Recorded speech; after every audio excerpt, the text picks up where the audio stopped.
Welcome students. Today in this video we are going to discuss the practice paper 2 and we are going to discuss the math section of class 10th. So let's start with the first question. In the paper the first question of maths is the 22nd question. So let's start with it. So in the question it is given that two concentric circles of radius radii 3 centimeter and 5 centimeters. That means the radius of the inner circle is 3 centimeter and the radius of the outer circle is 5 centimeters. Then the length of chord BC, that means they are asking the length of the chord BC which touches the inner circle at P, okay, is equals to. So it is asking you the length of the chord BC. Okay, now see, if you see the figure clearly, they have given a chord AB, right, which just touches the inner circle at the point Q. Okay, so that point Q is called the point of contact and AB is a tangent for the inner circle, right? So that means, and we also know that the distance, or you can say the line segment joining the center and the point of contact is perpendicular to the tangent. That means this is perpendicular. Okay, and we know that the length of the inner radius, so OQ is basically the radius of the inner circle, okay, and OA is the radius of the outer circle. So applying Pythagoras theorem over here, we can find out the length AQ, and by one more theorem in circle which says that whenever we draw a line segment from the center of the circle perpendicular to the chord, then it bisects the chord. That means the length of AQ will be equal to QB, right? Okay, so let us find out the length of AQ first. So applying Pythagoras theorem, we will have OA square equals to OQ square plus AQ square, right? And OA square equals to OA is equals to 5, so OA square will be equal to 25 minus 9 will be equal to AQ square. So you will get the value of AQ as 4 centimeters. That means the length of AQ is 4 centimeters. Okay, and as I said, the length of AQ and the length of QB is equal. That means BQ will be also 4 centimeters. That means the length of AB will be equal to 8 centimeters. Now, according to one more theorem in circles, it is said that if a chord is at an equal distance from the center, okay, if there are two chords, or let's say more than two chords, and they are equal and they are at an equal distance from the center of the circle, then the length of the chords are equal.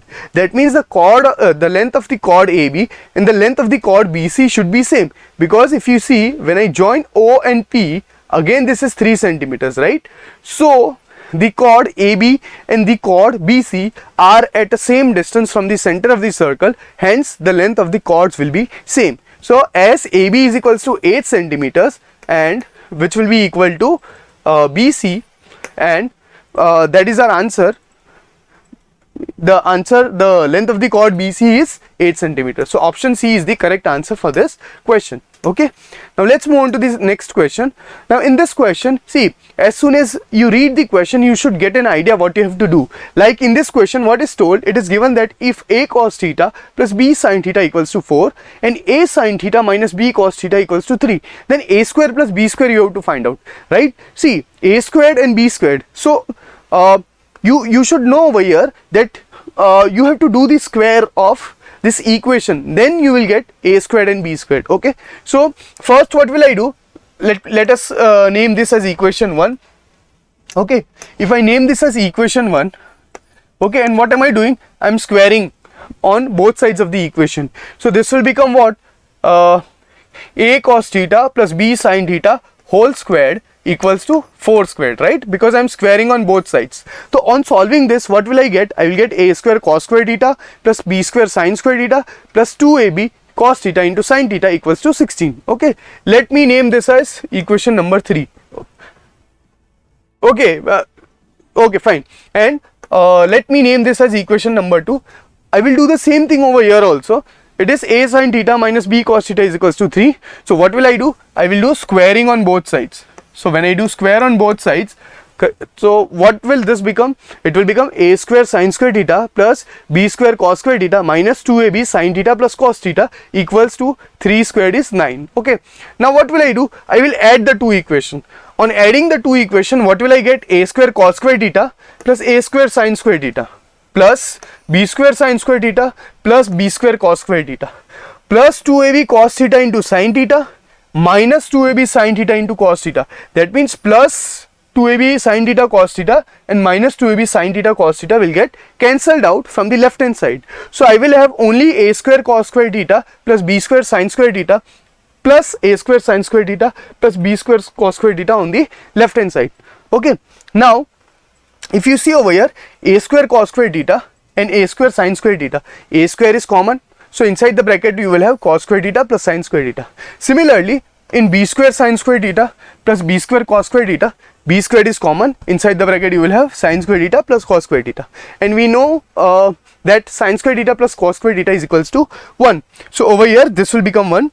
Okay, and same way we have to add the right hand side. Right hand side is what? 16 and 9. So 16 plus 9 will give you 25. Okay, now on further solving, see, cos square theta plus sine square theta has become 1. So you have only a squared plus b squared left with you, which is equals to 25. And so the correct answer for this question is option number C, 25.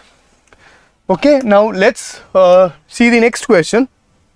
Okay, now in this question, what they have told you to find out the distance between the points cos theta comma sine theta and sine theta comma minus cos theta, right? We know the distance formula. It is x2 minus x1 whole squared plus y2 minus y1 whole squared. Okay, but instead of taking cos theta and sine theta over here, what can I do? I can assume theta to be, say, 0 degree, because sine theta and cos theta is calculating that is very simple. Okay, so sine of 0 is 0 and cos of 0 is, sine of 0 is 0 and cos of 0 is 1. So I will replace this. So this point will become, this point is, let's say, cos of 0 is 1 and this is 0. Okay, and this point will become sine of 0 is 0 comma minus cos of 0. So that means it will be minus 1. Okay, so that means this is my x1, this is my y1, this is my x2, this is my y2. Okay, so now applying x2 minus x1 whole squared plus y2 minus y whole squared, what will I get? I will get root 2 as my answer. So the correct answer for this question was option number C, sorry, not option number C, it will be option number B, root 2. Okay, now let's go on to the next question. Okay, now this was again a very simple question. In this question you had to find out the value of x. Okay, and you are given that DE is parallel to AB. Now you can see that we can apply basic proportionality theorem over here, right? So according to basic proportionality theorem, what is said that if to one side of a triangle, if you draw a parallel, okay, then the other two sides are divided into, or they are divided into same proportion, right? That means AD upon DB is equals to AE upon EC. Okay, now simply put the values. AD is how much? X plus 3. DB is how much? 3x plus 19 equals to A is how much? X, and EC is how much? 3x plus 4. Now cross multiply. On solving this equation you will get the answer, and the value of x you will get is 2. Okay, so the correct answer to this question is option number D, which is 2. Okay, going on to the next question now. Okay, in this what is told, if the sum of the roots of this equation equals to 0 is equals to half of their product. That means what they are saying over here, that means the sum of the roots, that means alpha plus beta is equals to what? Is equals to half of their product. It is half into alpha beta. Okay, so what will be the value of k? So we have to find out the value of k. Okay, first of all, what we will calculate, we will find out what is alpha plus beta. We know that alpha plus beta is what? Minus b by a, right? So we will put a negative sign, and what is our b? Our b is minus into brackets k plus 6. Okay, like I have written over here. Okay, and upon a, so a is what? 1 over here, so it will be 1. Now on simplifying this, I will get k plus 6. Okay, so alpha plus beta is what? K plus 6. Now let's calculate alpha into beta. So alpha into beta is what? C upon A. So C is what? This whole expression is C, right? So 4 on multiplying this 2 inside, I will get 4k minus 2 upon A is what? 1. So I'll write 1. Now let's put this values in that condition over there. So in place of alpha plus beta, I will put k plus 6 equals to half into, in place of alpha into beta, I will put 4k minus 2. Okay, now I will what will I do? Now this whole expression is multiplied with half, so I will get k plus 6 is equals to 2k minus 1. Okay, now what will I do? I will make my right hand side the left hand side, and I will make my left hand side the right hand side. Okay, and I will rearrange the terms, so I will get 2k minus k and I will get 6 plus 1. So that means 2k minus k is k, so k equals to 7. So the value of k is what? So the correct answer was option number B, 7. So I hope this question was also an easy one. Now let's move on to the next question. See, in this question what was given?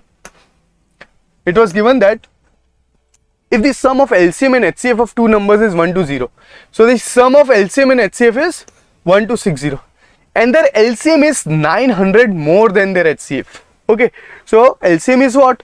900 more than the HCF. So first of all, what we will do, see, let us take the LCM to be x and let us take the HCF to be y. So the first statement gives us the first equation, that is x plus y equals to 1 to 60, because it was written that sum of LCM and HCF. So LCM is x and HCF is y. So x plus y equals to 1 to 60. This is our first equation, and we will get our next equation from here, wherein it is said that their LCM is 900 more than their HCF. That means LCM is what? It is x, is means equals to 900 more than their HCF. So HCF is y plus 900. Okay, if I bring this y on the other side, this equation will become x minus y equals to 900. So this is my equation number 1 and this is my equation number 2. When I solve this pair of linear equation in two variable, what will I get?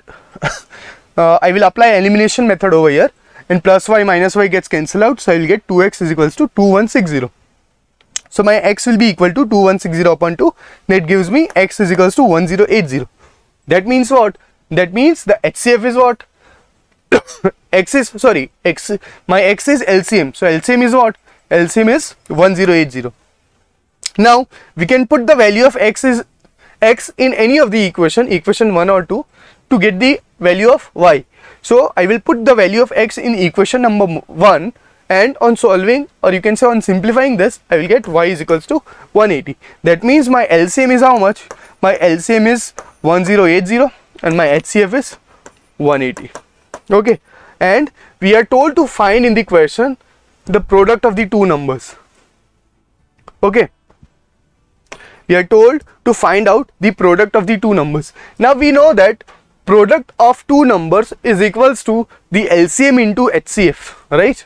So I have to do over here 1080 multiplied by 180. Okay, so I can even write this as 10 multiplied by 18, correct, multiplied by 18 multiplied by 1080. This will become 10 multiplied by 18 in brackets I can write 1000 plus 8 plus wait, it will be 1000 plus 80, right? So let me directly write okay,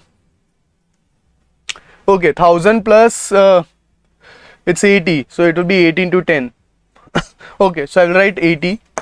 Okay, or simply directly you can multiply 1080 and 180, you will get the answer 19400. Okay.